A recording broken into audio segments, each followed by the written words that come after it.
തെരഞ്ഞെടുപ്പിന് ഇനി മണിക്കൂറുകൾ മാത്രം ബാക്കി. കേരളത്തിൽ ഒരു ഭരണമാറ്റം നടക്കുമോ?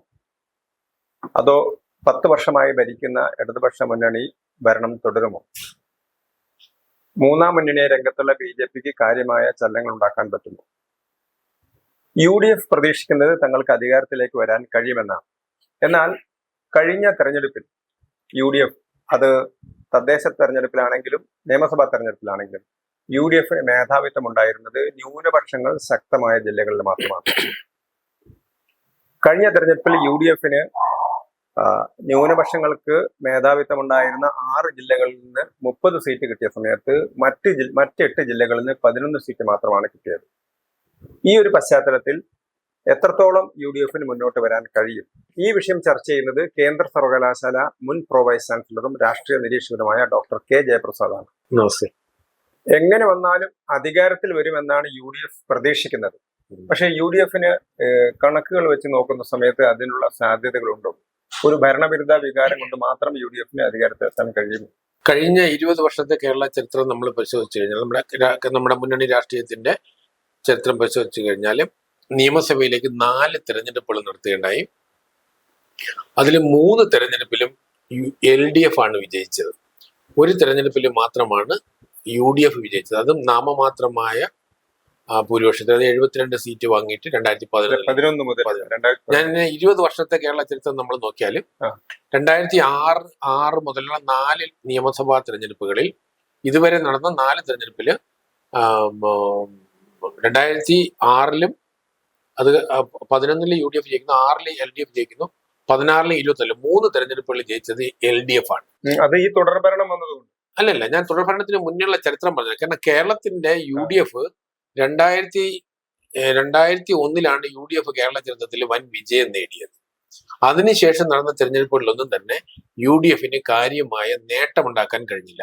ഒരു തെരഞ്ഞെടുപ്പിൽ മാത്രമാണ് UDF വിജയിച്ചത്. 2011 നാമമാത്രമായ ഒരു ഭൂരിപക്ഷമാണ് ഉണ്ടായിരുന്നത്. അതിന് 2 MLA ഭൂരിപക്ഷമാണെന്നുണ്ടായിരുന്നു.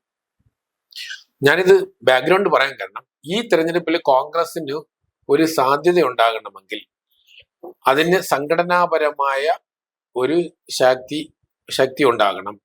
അതുപോലെ രാഷ്ട്രീയ സാഹചര്യം മറ്റൊരു ഭാഗത്ത്, നേതൃത്വത്തിന്റെ തലത്തിലുള്ള ഒരു നല്ല വ്യക്തമായ ഒരു നേതൃത്വം ഉണ്ടാകണം.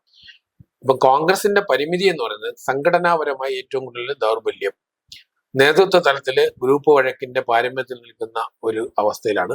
പൊളിറ്റിക്കലി ഒരർത്ഥത്തിൽ അവർക്ക് അനുകൂലമായ ഒരു അന്തരീക്ഷം ഉണ്ടായിരുന്നു. അത് UDF ഈ തെരഞ്ഞെടുപ്പിൽ വിളവെടുക്കാൻ കഴിയുമോ എന്നുള്ളതിൽ എനിക്ക് സംശയമുണ്ട്. അതിന്റെ പ്രധാന കാരണം, ഞാൻ കഴിഞ്ഞ 3 തെരഞ്ഞെടുപ്പുകൾ, 3 നിയമസഭാ തെരഞ്ഞെടുപ്പുകളെയും അതുപോലെ നമ്മുടെ ത്രിതല പഞ്ചായത്തിൽ നടന്ന തെരഞ്ഞെടുപ്പുകളെയും നമ്മൾ സംയുക്തമായിട്ട് അവലോകനം ചെയ്യുമ്പോൾ, കേരളത്തിലെ കോൺഗ്രസ് എന്ന് പറയുന്നത് ഫലത്തിൽ ഇന്ന് ന്യൂനപക്ഷ വിഭാഗങ്ങളിൽ മാത്രം കേന്ദ്രീകരിക്കുന്ന ഒരു കോൺഗ്രസ് പാർട്ടി ആയിട്ട് മാറിയിരിക്കുന്നു. അതായത് എനിക്ക് ഇതിനോടൊരു വിയോജിപ്പുള്ളത്, നിയമസഭാ തെരഞ്ഞെടുപ്പ് പരിഗണിക്കുന്ന സമയത്ത് നമുക്കറിയാം 2006 ഇടതുപക്ഷം ജയിച്ചു, 2011 മാത്രം UDF ജയിച്ചു, 2016 21 LDF ജയിച്ചു.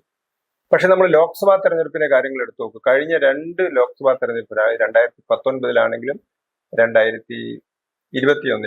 2021 തൊട്ട് മുമ്പത്തെ 2024 ലോക്സഭാ തെരഞ്ഞെടുപ്പിലാണെങ്കിലും, ഇപ്പൊ നമ്മള് നിയമസഭാ തെരഞ്ഞെടുപ്പിൽ കോൺഗ്രസിന് മേധാവിത്വം കിട്ടുന്ന സീറ്റുകൾ മാത്രമല്ല, ഏതാണ്ട് എല്ലാ ജില്ലകളിലും ക്ലീൻ സ്വീപ്പാണ്. ഈവൻ മുഖ്യമന്ത്രി പിണറായി വിജയന്റെ മണ്ഡലത്തിൽ പോലും UDF തൊട്ടടുത്ത്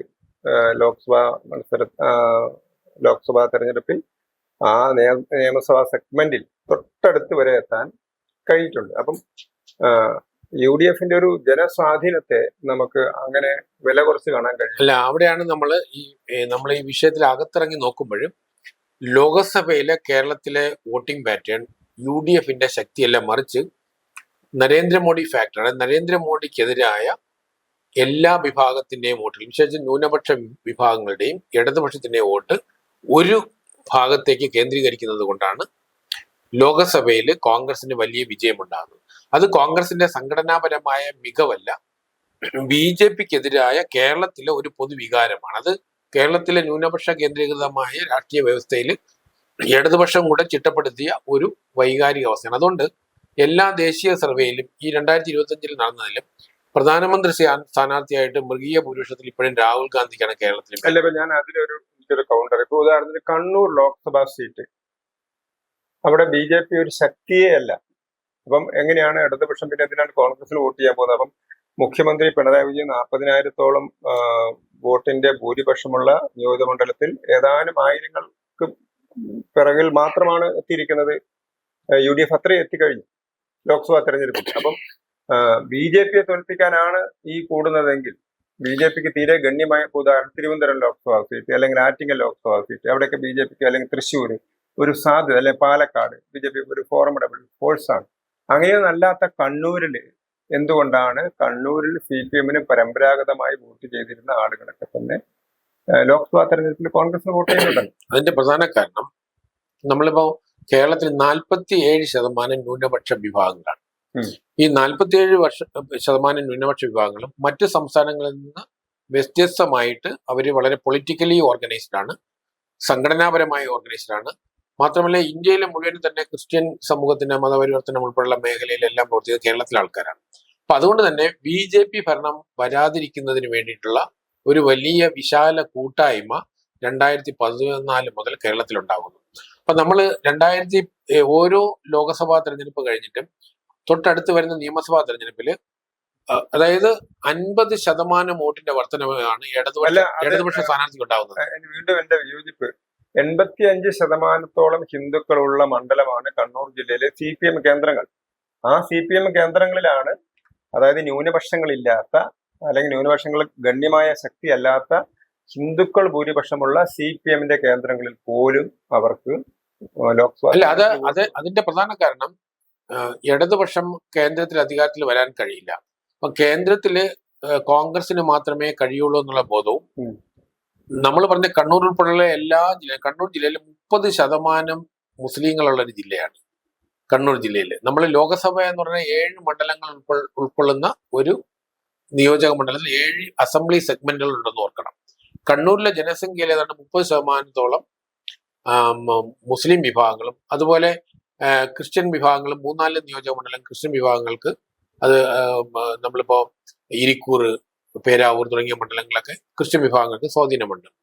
അപ്പൊ ഈ ഏകീകരണം, മതപരമായ ഒരു ധ്രുവീകരണം, ഞാനതിനെ പൊളിറ്റിക്കലായി കാണുന്നില്ല, മതപരമായ ധ്രുവീകരണം BJPക്കെതിരായിട്ട്, കേന്ദ്രത്തിലെ BJPക്കെതിരായിട്ട് കേരളത്തിലെ BJP തോൽപ്പിക്കാനല്ല, കേന്ദ്രത്തിലെ BJPക്കെതിരായ വികാരമാണ് വരുന്നത്. കാരണം നിയമസഭാ തെരഞ്ഞെടുപ്പിലും തദ്ദേശ തെരഞ്ഞെടുപ്പിലും ഈ പറഞ്ഞ പ്രദേശങ്ങളിൽ തന്നെ UDF-ന് മുന്നേറാൻ കഴിയില്ല. ഞാൻ അതിന്റെ കണക്കുകൾ പരിശോധിക്കുമ്പോൾ കേരളത്തിലെ 8 ജില്ലകളിൽ LDF-ന് മേൽക്കോയ്മ പഞ്ചായത്ത് തലത്തിലും നിയമസഭയിലും ഉണ്ടായിട്ടുണ്ട്. ഇപ്പൊ കഴിഞ്ഞ 2 തെരഞ്ഞെടുപ്പുകൾ നമ്മൾ നോക്കിക്കഴിഞ്ഞാൽ, നിയമസഭാ തെരഞ്ഞെടുപ്പ് 2016-ലും 2024-ലും ഏതാണ്ട് ഒരുപോലെ തന്നെയാണ് അവിടുത്തെ ബിഹേവിയറൽ പാറ്റേൺ. ഇപ്പൊ 2021-ലെ നിയമസഭാ തെരഞ്ഞെടുപ്പിൽ കേരളത്തിലെ 8 വലിയ ജില്ലകളാണ്, അതായത് തിരുവനന്തപുരം, കൊല്ലം, ആലപ്പുഴ, പത്തനംതിട്ട, തൃശ്ശൂർ, പാലക്കാട്, കോഴിക്കോട്, കണ്ണൂർ. ഈ 8 ജില്ലകളിലായിട്ട് 88 നിയമസഭാ മണ്ഡലങ്ങളുണ്ട്. ഈ 88 മണ്ഡലങ്ങളിൽ UDF-നുള്ളത് കേവലം 11 മണ്ഡലങ്ങളാണ്. അതായത് 88 നിയമസഭാ മണ്ഡലങ്ങളിൽ 77 സീറ്റ് ലഭിച്ചിരിക്കുന്നത് LDF-നാണ്. ഇനി മറ്റ് 6 ജില്ലകൾ, അതായത് കാസർഗോഡ്, വയനാട്, മലപ്പുറം, എറണാകുളം, കോട്ടയം, ഇടുക്കി, ഇതില് ഈ 6 ജില്ലകളിൽ കാസർഗോഡ് ഒഴിച്ച് മറ്റ് 5 ജില്ലകളിലെ ഹിന്ദുക്കളെ ന്യൂനപക്ഷമാണ്. കാസർഗോഡ് നേരിയ ന്യൂനപക്ഷങ്ങൾക്ക് മേൽക്കോയ്മയുണ്ട്, എന്നാൽ പോലും ഹിന്ദുക്കൾക്ക് നാമമാത്രമായ ഭൂരിപക്ഷമുണ്ട്. ഈ 6 ജില്ലകളിൽ ആകെയുള്ളത് 52 സീറ്റാണ്. ഈ 52 സീറ്റിൽ നിലവിൽ UDF-ന്റെ 41 സീറ്റിലെ 30 സീറ്റും ഈ 52 മണ്ഡലങ്ങളിലാണ്.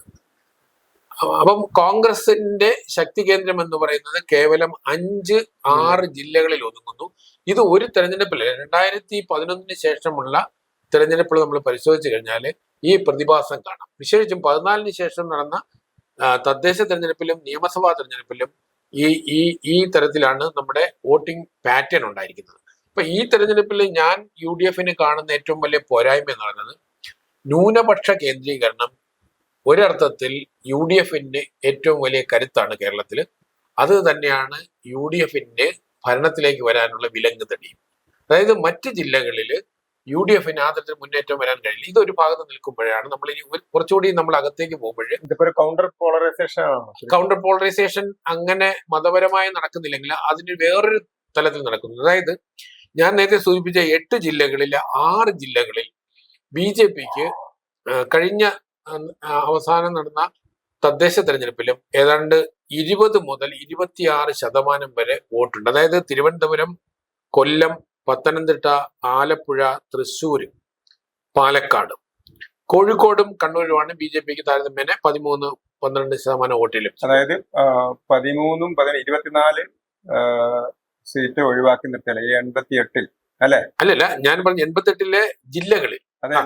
24 മണ്ഡലങ്ങളിൽ ബാക്കി മണ്ഡലങ്ങളിൽ വലിയൊരു വോട്ട് ഷെയർ BJPയിലേക്ക് പോകുന്നുണ്ട്. അത് കഴിഞ്ഞ തെരഞ്ഞെടുപ്പിൽ നമ്മൾ കണ്ട BJPയുടെ വോട്ട് ക്രമാനുഗതമായി കൂടുകയാണ്. അപ്പൊ 6% 2011 അത് 2016 അത് 15% വന്നു. 2021 അല്പം കുറഞ്ഞ 13 12 സംതിങ് 12% വന്നത്. പക്ഷെ അത് കഴിഞ്ഞിട്ട് വീണ്ടും ലോകസഭയിൽ അത് ഏതാണ്ട് 20% കേരളത്തിൽ വരികയാണ്. അപ്പം BJPയുടെ കേരളത്തിലെ ലോകസഭയിൽ ലഭിച്ച 20% വോട്ട് എന്ന് പറയുന്നത് പ്രധാനമായിട്ടും ഈ 6 ജില്ലകളെ കേന്ദ്രീകരിച്ചാണ് ഇരിക്കുന്നത്. കാസർഗോഡ് 2 നിയോജക മണ്ഡലങ്ങളാണ് ആ സ്വാധീനം BJPക്ക് ഉള്ളത്. നമ്മൾ നേരത്തെ ന്യൂനപക്ഷ കേന്ദ്രീകൃതമായി കണക്കാക്കിയ കാസർഗോഡ് ജില്ലയിലും UDFന് ഒരു മേൽക്കോയ്മയില്ല, 2 സീറ്റുകളിൽ ഒതുങ്ങുകയാണ് ചെയ്യുക. അപ്പൊ അങ്ങനെ വരുമ്പോഴത്തേക്കും ഈ തെരഞ്ഞെടുപ്പിൽ നമ്മൾ നോക്കേണ്ട ഒരു വിഷയം, ഗവൺമെന്റിനെതിരെ ശക്തമായ വികാരമുണ്ട് കേരളത്തിൽ. പക്ഷെ അത് പൊളിറ്റിക്കലി അതിനെ ഏകീകരിച്ച് വോട്ടാക്കി മാറ്റാനുള്ള നേതൃത്വം UDFനുണ്ടായില്ല. മാത്രമല്ല, കേരളത്തിൽ കഴിഞ്ഞ 10 വർഷം നമ്മൾ നോക്കിക്കഴിഞ്ഞാൽ പലപ്പോഴും ദേശീയ വിഷയങ്ങളിൽ കോൺഗ്രസും CPM-ഉം തോളോട് തോള് ചേർന്നാണ് പ്രവർത്തിക്കുന്നത്. നിയമസഭയിൽ 6ഓളം പ്രമേയങ്ങൾ ഐകകണ്ഠേന പാസ്സാക്കിയുണ്ടായി. അപ്പം അത് ഇന്ത്യയുടെ വിദേശ നയമായിക്കോട്ടെ, ഹമാസിന്റെ വിഷയമായിക്കോട്ടെ, പൗരത്വ ബില്ലാണെങ്കിലും, തീവ്രവാദത്തോടുള്ള സമീപനത്തിലാണെങ്കിലും, അതുപോലെ ഓപ്പറേഷൻ സിന്ദൂറാണെങ്കിലും, അപ്പം രാജ്യം നേരിടുന്ന പ്രധാന വിഷയങ്ങളിലൊക്കെ തന്നെ CPM-നും കോൺഗ്രസിനും ഒരേ സമീപനമാണ്. അതിനകത്ത് അവർക്ക് അങ്ങനെയൊരു പൊളിറ്റിക്സിന്റെ ഭാഗമായിട്ടല്ല, കേരളത്തിലെ ഭരണത്തിനെതിരായ, ഇപ്പൊ കേരളത്തിലെ ഭരിക്കുന്നു, കേരളത്തിലെ സർക്കാരിന്റെ എതിരായിട്ടുള്ള ഭരണവിരുദ്ധ വികാരം, അതിന്റെ സ്വാഭാവികമായ ഗുണഭോക്താവ് എന്ന നിലയിൽ കോൺഗ്രസിന് അവർ വോട്ട് ചെയ്യുന്നതാണ്. ഇപ്പൊ ഉദാഹരണത്തിന് കേരളത്തിലെ വോട്ടർമാർക്ക് അറിയാം, പശ്ചിമ ബംഗാളിൽ CPM-ഉം കോൺഗ്രസും ഒരു മുന്നണിയിലാണ് ഭരിക്കുന്നത്. ഇവിടെ പാറശാലയിലെ വോട്ടർമാർക്ക് അറിയാം, നാഗർകോവിലില് പിന്നെ DMK-യും കോൺഗ്രസും CPM-ഉം SDP-യും ഒരു മുന്നിലാണെന്നുള്ളത് അവർക്കറിയാമല്ലോ. പക്ഷെ അവർ കേരളത്തിലെ സാഹചര്യങ്ങൾ നോക്കുന്ന സമയത്ത് കേരളത്തിലെ ഭരണകൂടത്തിനെതിരായിട്ടുള്ള ഒരു ഓൾട്ടർനേറ്റീവ് എന്ന നിലയിൽ ആർക്ക് വോട്ട് ചെയ്യുന്നു? കോൺഗ്രസിന് വോട്ട് ചെയ്യുന്നു, അല്ലെങ്കിൽ UDFന് വോട്ട് ചെയ്യുന്നു. പക്ഷേ നമ്മൾ കഴിഞ്ഞ തെരഞ്ഞെടുപ്പിലെ UDFന്റെ പ്രകടനം നോക്കിക്കഴിഞ്ഞാൽ തിരുവനന്തപുരത്ത് 14 നിയോജക മണ്ഡലങ്ങളിൽ കോൺഗ്രസിന് ലഭിച്ച 1 സീറ്റാണ്. അത് 2016 അത് 2 സീറ്റായിരുന്നു. കൊല്ലത്ത് ആകെയുള്ള സീറ്റുകളിൽ 11 സീറ്റുകളിൽ കോൺഗ്രസിന് 2 സീറ്റ് ലഭിച്ചു. പത്തനംതിട്ടയിലെ 5 മണ്ഡലങ്ങളിൽ കോൺഗ്രസിന് 0 സീറ്റാണ് ലഭിച്ചത്. ആലപ്പുഴയിലെ 9 മണ്ഡലങ്ങളിൽ കോൺഗ്രസിന് ലഭിച്ച 1 സീറ്റാണ്. അതുപോലെ തൃശ്ശൂരിലെ 13 മണ്ഡലങ്ങളിൽ കോൺഗ്രസിന് ലഭിച്ചത് 1 സീറ്റാണ്. അതുപോലെ പാലക്കാട് 12 മണ്ഡലങ്ങളിൽ കോൺഗ്രസിന് ലഭിച്ചത് 2 സീറ്റാണ്. അതുപോലെ കോഴിക്കോട് 13-ൽ 2ഉം കണ്ണൂരിൽ 11-ൽ 2ആണ്. പക്ഷെ ഇവിടെ നമ്മൾ ഈ ആദ്യം സൂചിപ്പിച്ച 6 ജില്ലകൾ, അതായത് തിരുവനന്തപുരം, കൊല്ലം, പത്തനംതിട്ട, ആലപ്പുഴ, തൃശ്ശൂർ, പാലക്കാട്, ഈ 6 ജില്ലകളിലും BJPയുടെ വോട്ട് ഷെയർ എന്ന് പറയുന്നത് കഴിഞ്ഞ ത്രിതല പഞ്ചായത്തിലാണെങ്കിൽ ലോകസഭയിൽ നമ്മൾ എടുത്തു കഴിഞ്ഞാൽ എല്ലാം തന്നെ 20% മുകളിലേക്ക് വരികയാണ്. അപ്പൊ അങ്ങനെ വരുമ്പോഴത്തേക്കും ഗവൺമെന്റിനെതിരായ വികാരം, അല്ലെങ്കിൽ നമ്മൾ പറയുന്ന ആ ഒരു വോട്ട് അവിടെ 2ആയിട്ട് ഡിവൈഡ് ചെയ്ത് പോവാണ്. അപ്പൊ കോൺഗ്രസിന് ഇവിടെ മുന്നേറാൻ കഴിയാത്തതും LDFന് ഭരണപരാജയവും അഴിമതിയും ഒക്കെ ഉണ്ടെങ്കിലും വിജയിക്കാൻ കഴിയുന്നതിന്റെ പ്രധാന കാരണം അത് LDFന് എതിരായ വോട്ടുകൾ നിയമസഭയിൽ 2ആയി പോകുന്നത് കൊണ്ടാണ്. ലോകസഭയിൽ വരുമ്പോൾ LDFന്റെ വോട്ട് ഉൾപ്പെടെ കോൺഗ്രസ് പക്ഷത്തേക്ക് പോകുന്നുണ്ട്. അപ്പൊ കേരളത്തിലെ ജനങ്ങൾ വോട്ട് ചെയ്യുന്നത് ഞാൻ മനസ്സിലാക്കുന്നത് അന്ധമായ ജാതി മത പരിഗണന വെച്ചത് കൂടെ തന്നെയാണ്. വിശേഷിച്ചും മതം വലിയൊരു ഫാക്ടർ തന്നെയാണ്. അല്ലെങ്കിൽ UDF ഈ 6 ജില്ലകളിൽ UDF എന്തുകൊണ്ട് അൺപോപ്പുലർ ആകുന്നില്ല? ഇപ്പൊ നിലവിലുള്ള നിയമസഭയിലും 52 MLA-മാരുള്ള 6 ജില്ലകളിൽ ഇവരുടെ കയ്യിൽ 30 സീറ്റുണ്ട് ഇപ്പൊ നിലവിൽ തന്നെ. അപ്പം അതേസമയം ഈ 8 ജില്ലകളിൽ കൂടെ അവർക്കുള്ളത് 11 സീറ്റാണ്. അപ്പൊ നമ്മൾ ഈ 6 ജില്ലകളിൽ നമ്മൾ ഇടുക്കിയും വയനാടും കാസർഗോഡൊക്കെ താരതമ്യേന ചെറിയ ജില്ലകളാണ് നോത്തോളാം. എറണാകുളം മലപ്പുറമാണ് സീറ്റിൽ നമ്മൾ കൂടുതൽ വരിക. അപ്പൊ അങ്ങനെ വരുമ്പോൾ കോൺഗ്രസ് ഇന്ന് ഫലത്തിൽ മുസ്ലിം വോട്ടുകളെ കേന്ദ്രീകരിക്കുന്ന ഒരു പാർട്ടിയും ഒരു പരിധിവരെ ക്രിസ്ത്യൻ വോട്ടുകൾ 2021 ഡിവൈഡഡ് ആയിട്ട് പോകുകയാണ് ചെയ്തത്. പക്ഷേ ത്രിതല പഞ്ചായത്ത് വന്നപ്പോഴത്തേക്ക് ക്രിസ്ത്യൻ വോട്ടുകളും മുസ്ലിം വോട്ടുകളും കോൺഗ്രസിലേക്ക് വന്നു. പക്ഷെ കോൺഗ്രസിന് ഈ തെരഞ്ഞെടുപ്പിൽ കോൺഗ്രസിന് ഉള്ള ഏറ്റവും വലിയ നെഗറ്റീവ് ഫാക്ടർ ഒന്നുമില്ല. തിരുവനന്തപുരം ജില്ല 2016 2021 നിയമസഭാ തെരഞ്ഞെടുപ്പുകളിൽ മുസ്ലിം സ്പ്ലിൻഡർ ഗ്രൂപ്പുകൾ അല്ലെങ്കിൽ മുസ്ലിം വിഭാഗത്തിലെ നിരവധി സംഘടനകൾ മുസ്ലിം ലീഗുമായിട്ട് യോജിച്ചു പോവാത്ത, ഇപ്പം SDP ആണെങ്കിലും ജമാഅത്തെ ഇസ്ലാമി ആണെങ്കിലും കാന്തപുരം വിഭാഗമാണെങ്കിലും അങ്ങനെ നിരവധി ഗ്രൂപ്പുകൾ ആരെ കൂടിയാണെന്നത് LDFന്റെ കൂടെയാണ് പലരും. അല്ലെങ്കിൽ അവർ UDFന് വോട്ട് ചെയ്തിട്ടില്ല, ലീഗ് മാത്രമേ UDFന് വോട്ട് ചെയ്തിട്ടുള്ളൂ പലരും. അതുകൊണ്ടാണ് പല സ്വതന്ത്രന്മാർക്കും മുസ്ലിം പൗരപ്രമുഖന്മാരായിട്ടുള്ള ആളുകൾക്ക് ജയിച്ചു വരാൻ മലപ്പുറം ജില്ലയിൽ ഈ തെരഞ്ഞെടുപ്പിലും CPI ഏറ്റവും കൂടുതൽ സ്വതന്ത്രം നടത്തുന്നുണ്ട്. ആ സ്വതന്ത്ര കൂടുതലും മുസ്ലിം സമൂഹത്തിൽ നിൽപ്പെട്ട ആളുകളാണ്. അപ്പൊ അതുകൊണ്ട് ഞാൻ ഇവിടെ നമ്മൾ ഒരു പ്രത്യേകം ശ്രദ്ധിക്കേണ്ട ഒരു വിഷയം, 6 ജില്ലകളെ സംബന്ധിച്ചിടത്തോളം നമ്മൾ നേരത്തെ സൂചിപ്പിച്ച 6 ജില്ലകളിൽ BJPയുടെ വളർച്ച അത് കോൺഗ്രസിന്റെ ഭാവിയെ എന്നേക്കുമായിട്ട് പുറകോട്ടടിച്ചിരിക്കുകയാണ്. അതിന് ഒരു എക്സാമ്പിൾ ഞാൻ തിരുവനന്തപുരം നിയോജക മണ്ഡലം, തിരുവനന്തപുരം ജില്ല റവന്യൂ ജില്ലയിൽ തിരുവനന്തപുരത്തെ 14 നിയോജക മണ്ഡലങ്ങൾ ഉൾക്കൊള്ളുന്ന റവന്യൂ ജില്ലയിൽ BJPയുടെ ലോകസഭാ സമയത്ത് BJPയുടെ വോട്ട് ഷെയർ 33%. 14 നിയോജക മണ്ഡലങ്ങൾ ശരാശരി. അതിൽ നമ്മൾ പഞ്ചായത്ത് തെരഞ്ഞെടുപ്പിൽ വരുമ്പോഴത്തേക്കും കോർപ്പറേഷൻ ഭരണം കിട്ടിയത് മാത്രമല്ല BJPയുടെ ശരാശരി വോട്ട് 26%. അപ്പൊ ആ തരത്തിൽ നോക്കുമ്പോഴത്തേക്കും കോൺഗ്രസിന് ഇവിടെ ഭൂരിപക്ഷ മണ്ഡലങ്ങളിലും കോൺഗ്രസ് പിന്നോട്ടടിക്കാണ്. ആ സമയത്ത് ഇടതുപക്ഷത്തിനൊരു അഡ്വാൻറ്റേജ് ഞാൻ നേരത്തെ സൂചിപ്പിച്ച തിരുവനന്തപുരം, കൊല്ലം, പത്തനംതിട്ട, ആലപ്പുഴ, തൃശ്ശൂർ, പാലക്കാട് ഈ 6 ജില്ലകളിൽ ന്യൂനപക്ഷ വോട്ട്, വിശേഷിച്ച് മുസ്ലിം ന്യൂനപക്ഷത്തിന്റെ വോട്ട് ഇടതുപക്ഷത്തേക്കായിരിക്കും ഈ തെരഞ്ഞെടുപ്പിലും പോവുക. ഈ തെരഞ്ഞെടുപ്പ് കാരണം പല മുസ്ലിം പണ്ഡിതന്മാരും അവരുടെ നേതാക്കളും ഒക്കെ തന്നെ BJPക്ക് സാധ്യതയുള്ള നമ്മൾ പറഞ്ഞ ഈ ജില്ലകളിലാണ് BJPയുടെ. ഉദാഹരണത്തിന് ഇപ്പൊ കരമനയിലെ ഇമാം പറയുന്ന ഒരു വീഡിയോ പുറത്തിറങ്ങി. പക്ഷെ അതിനകത്ത് അദ്ദേഹം പറയുന്നത് എവിടെയാണോ ഫാസിസ്റ്റ് ശക്തികൾ ജയിക്കാൻ സാധ്യതയുള്ളത് അവിടെ അവരെ ആർക്കാണോ തോൽപ്പിക്കാൻ, മതേതര പാർട്ടികൾ ആർക്കാണോ തോൽപ്പിക്കാൻ പറ്റുന്നത് അവരെ സപ്പോർട്ട് ചെയ്യണം എന്നാ പറയുന്നത്. അദ്ദേഹം പറയുകയും ചെയ്തു തിരുവനന്തപുരം, ഈ കരമന എന്ന് പറയുന്നത് തിരുവനന്തപുരം നിയമമണ്ഡലങ്ങളോട് ചേർന്ന് കിടക്കുന്ന ഒരു പള്ളിയാണ്, അല്ലെങ്കിൽ 2 മണ്ഡലവും നമ്മുടെ പള്ളിയുടെ പരിധിയിൽ വരുന്നതാണ്. അതുകൊണ്ട് നിങ്ങൾ തിരുവനന്തപുരത്ത് UDF സ്ഥാനാർത്ഥിക്കും നേമത്ത് നിങ്ങൾ LDF സ്ഥാനാർത്ഥിക്കും വോട്ട് ചെയ്യുമെന്ന് തന്നെ അദ്ദേഹം പറയുന്നത്. അതാണ് ഞാൻ ഇവിടെ സൂചിപ്പിച്ചത്. നമ്മൾ ഈ പറഞ്ഞ 8 ജില്ലകളിൽ LDFന്റെ മേൽക്കോയ്മയുള്ള 8 ജില്ലകളിലെ 6 ജില്ലകളിൽ BJPക്ക് ശക്തമായ മുന്നേറ്റം ഉണ്ടായിട്ടുണ്ട്. അപ്പൊ അതുകൊണ്ട് തന്നെ പല മണ്ഡലങ്ങളിലും ഇടതുപക്ഷത്തെ തോൽപ്പിക്കണമെങ്കിൽ BJPക്ക് ലഭിച്ച വോട്ടിനെയും കൂടെ അതിജീവിച്ചുകൊണ്ട് കോൺഗ്രസ് തിരിച്ചു വരണം. പക്ഷെ ഇത് കഴിഞ്ഞ 3 തെരഞ്ഞെടുപ്പിലായിട്ട് കോൺഗ്രസിന്റെ അവസ്ഥ ഇതാണ്. കോൺഗ്രസിന് ഒരു നമ്മൾ ലോകസഭയിൽ കാണുന്ന ഒരു കാറ്റ് അവർക്ക് കിട്ടുന്ന ആനുകൂല്യത്തിനപ്പുറം സംഘടനാപരമായ മികവോ അല്ലെങ്കിൽ പ്രവർത്തനമോ ഈ ജില്ലകളിലില്ല. അപ്പൊ അതുകൊണ്ട് കേവലം ന്യൂനപക്ഷ കേന്ദ്രീകരണത്തെ മാത്രം വെച്ചുകൊണ്ട് നമുക്ക് ഒരു തെരഞ്ഞെടുപ്പിനെ മുന്നോട്ട് കൊണ്ടുപോകാൻ കഴിയില്ല. ഉദാഹരണത്തിന് രാഹുൽ ഗാന്ധി കേരളത്തിൽ വന്ന് മത്സരിച്ചപ്പോഴേ എന്തുകൊണ്ട് വയനാട് തിരഞ്ഞെടുത്തു? കോൺഗ്രസിന്റെ ശക്തി കേന്ദ്രങ്ങൾ എന്ന് പറയാനായിട്ട് വേറെ ഒരുപാട് മണ്ഡലങ്ങളുണ്ട്. നിരന്തരം കോൺഗ്രസ് ജയിക്കുന്ന മണ്ഡലങ്ങളിലാണ് കേരളത്തിൽ ഭൂരിപക്ഷം. പക്ഷെ വയനാട് തിരഞ്ഞെടുക്കാനുള്ള പ്രധാന കാരണം വയനാട് ലോക്സഭാ മണ്ഡലത്തിലെ 4 സെഗ്മെന്റിലും മുസ്ലിം ഭൂരിപക്ഷ മേഖലകളാണ്. അപ്പം അതായത് വയനാട്ടിലെ മുസ്ലിം ലീഗാണ്.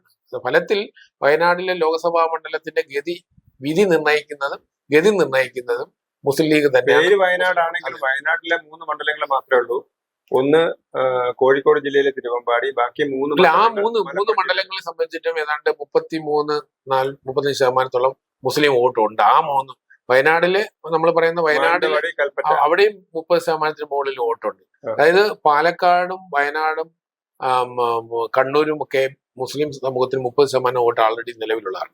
മറ്റ് ഈ ലോക്സഭയിൽ വരുന്ന മറ്റ് 4 മണ്ഡലങ്ങളുണ്ടല്ലോ അവിടെ മൃഗീയമായിട്ടുള്ള മേൽക്കോയ്മയുണ്ട് ആ തരത്തിൽ നോക്കുമ്പോൾ. അങ്ങനെ വരുമ്പോഴത്തേക്കും ഇവിടെ നമ്മളൊരു വർഗീയമായ ഒരു ധ്രുവീകരണവും അതിന് ബദലായിട്ടുള്ള ഒരു ധ്രുവീകരണം ഉണ്ടാകില്ലെങ്കിൽ പോലും ഒരു രണ്ട് ഭാഗത്തേക്ക് വോട്ട് ചിതറി പോകുന്ന ഒരു അവസ്ഥ ഉണ്ടാവും. അപ്പൊ കോൺഗ്രസിന് അതിനെ വിജയത്തിലേക്ക് എത്തിക്കാനുള്ള സംഘടനാ ശക്തിയോ, നമ്മൾ ഒരു രാഷ്ട്രീയ പ്രസ്ഥാനവും ഒരു ഇലക്ഷനിൽ തോറ്റു കഴിഞ്ഞാൽ ആ അടുത്ത തെരഞ്ഞെടുപ്പിൽ അത് അതിജീവിച്ചില്ലെങ്കിൽ, നമ്മുടെ ഇന്ത്യയുടെ തെരഞ്ഞെടുപ്പ് ചരിത്രം നമ്മൾ പരിശോധിച്ചു കഴിഞ്ഞാൽ തുടർച്ചയായിട്ട് തോൽക്കുന്ന പാർട്ടികൾ പിന്നെ തിരിച്ചു വരാനുള്ള സാധ്യത വളരെ കുറവാണ്. അപ്പം മാറി മാറി തെരഞ്ഞെടുപ്പുകളിൽ വരികയാണെങ്കിൽ ആ പാർട്ടി മുന്നോട്ട് പോകും. അതുകൊണ്ടാണ് ഇന്ത്യൻ രാഷ്ട്രീയത്തിൽ BJP ഇതര പല രാഷ്ട്രീയ പാർട്ടികളും പുറകിലേക്ക് പോയി. ഇപ്പൊ വെസ്റ്റ് ബംഗാളിൽ 2011 പരാജയപ്പെട്ട CPM മുഖ്യ പ്രതിപക്ഷമായി. 16 അവർ മുഖ്യ പ്രതിപക്ഷത്തിൽ നിന്ന് 2ാം സ്ഥാനത്തേക്ക് പോയി. 21 അവർ 0 ആയി. കോൺഗ്രസും അതുപോലെ 21 10 വർഷം കൊണ്ട് കോൺഗ്രസും 0 ആയി. അവിടെ BJP വേഴ്സസ് TMC എന്ന തരത്തില്. അപ്പൊ അതുകൊണ്ട് കേരളത്തിലെ ഈ തെരഞ്ഞെടുപ്പില് ഞാനൊരു ഹങ് അസംബ്ലിയും UDF-ന് അനുകൂലമായ സാഹചര്യം കാണാത്തത് ഞാൻ ഇവിടെ പറഞ്ഞ കണക്കുകളിൽ സൂചിപ്പിച്ചല്ലോ. ഈ 8 ജില്ലകളിലെ 88 സീറ്റുകളിൽ കോൺഗ്രസിന്റെ വിജയ സാധ്യതയെ BJP-യുടെ വളർച്ച ബ്ലോക്ക് ചെയ്യുന്നുണ്ട് കോൺഗ്രസിന്റെ പ്രതീക്ഷകളിൽ. മാത്രമല്ല കോൺഗ്രസ് കഴിഞ്ഞ ഏതാണ്ട് 3 തെരഞ്ഞെടുപ്പുകളായിട്ട് ന്യൂനപക്ഷ കേന്ദ്രീകൃതമായി നിൽക്കുന്നത് കൊണ്ട് തന്നെ അതിൻ്റെതായ ചില നേട്ടങ്ങളും കോട്ടങ്ങളും അതിനകത്തുണ്ടാവാം. അപ്പൊ തെരഞ്ഞെടുപ്പിൽ ഇതിനെയൊക്കെ അതിജീവിച്ച് വരാനുള്ള സംഘടനാ ശക്തിയോ നേതൃത്വ പാഠമോ കരുത്തോ കോൺഗ്രസിന് ഇല്ല. അപ്പം അവിടെയാണ് ഞാനൊരു ഹങ് അസംബ്ലി എന്നുള്ള തലത്തിലേക്ക് പോകുന്നത്. ഇനി അല്ലെങ്കിൽ ഈ പറഞ്ഞ പോലെയുള്ള വലിയ അതിശയങ്ങൾ. അതിൽ ഞാൻ ഒരു പ്രധാന കാര്യം ശ്രദ്ധിച്ചത്, പല മണ്ഡലങ്ങളിലും MLA-മാര് താരതമ്യേന ജൂനിയേഴ്സ് ആണ്. ഇടതുപക്ഷം 2016 മുതൽ ഒരുപാട് ജൂനിയർ ആയിട്ടുള്ള അല്ലെ ചെറുപ്പക്കാരെയും പുതുമുഖങ്ങളെയും ഇറക്കി അവരൊക്കെ ജയിച്ചു. അവരെ തന്നെ 2021 ജയിപ്പിച്ചു. ഈ തെരഞ്ഞെടുപ്പിൽ അവർ ബുദ്ധിപൂർവ്വം ഒരു കാര്യം ചെയ്തു. MLA-മാർക്ക് ഏതാണ്ട് 95% സീറ്റ് എടുത്തു. 1-2 പേര് ഒഴിച്ചു കഴിഞ്ഞാൽ, മുകേഷിനെ പോലെ 1-2 പേര് ഒഴിച്ചു കഴിഞ്ഞാൽ സീറ്റ് എടുത്തു. അപ്പൊ അതിന്റെ പ്രത്യേകത MLA-മാർക്കെതിരെ മണ്ഡലത്തിൽ വലിയ തരംഗമില്ല. മറ്റൊന്ന്, ഈ MLA-മാരെല്ലാം 10 വർഷമായി ഇവിടെ നിൽക്കുന്നവരാണ്. അപ്പൊ അവർക്ക് ചൂണ്ടിക്കാണിക്കാൻ ഒരു പാലം അല്ലെങ്കിൽ ഒരു സ്കൂൾ കെട്ടിടം ഒക്കെ ഉണ്ട്, അവർക്ക് റോഡ് ഒക്കെ പറയാനുണ്ടാവും. അപ്പൊ MLA-മാർക്കെതിരെ വലിയ വികാരവുമില്ല, ഗവൺമെന്റിനെതിരെ വികാരവുമുണ്ട്. പക്ഷേ നമ്മള് തെരഞ്ഞെടുപ്പിൽ വികാരം ഉണ്ടായിട്ട് കാര്യമില്ല, അത് വോട്ടായിട്ട് ഒരു ഭാഗത്തേക്ക് ചാനലൈസ് ചെയ്തില്ലെങ്കിൽ അത് വിജയത്തിലേക്ക് വരില്ല. അപ്പൊ കേരളത്തിൽ UDF-ന് അനുകൂലമായ രാഷ്ട്രീയ കാലാവസ്ഥയിൽ UDF-ന് വിജയം നേടാതെ പോകും. അതേസമയം ന്യൂനപക്ഷ കേന്ദ്രീകൃതമായ 6-7 ജില്ലകളിൽ, ന്യൂനപക്ഷങ്ങൾക്ക് മേൽക്കോയ്മയുള്ള ജില്ലകളിൽ UDF-ന് അഡ്വാൻറ്റേജ് ഉണ്ടാവും. പക്ഷെ അത് ഭരണത്തിലേക്ക് വരുന്നതിനാണ് നമ്മൾ ഈ പറഞ്ഞ പരിമിതി വരുന്നത്. പക്ഷെ അല്ലെങ്കിൽ ആ തരത്തിലുള്ള വലിയ മാറ്റം ഉണ്ടാകും.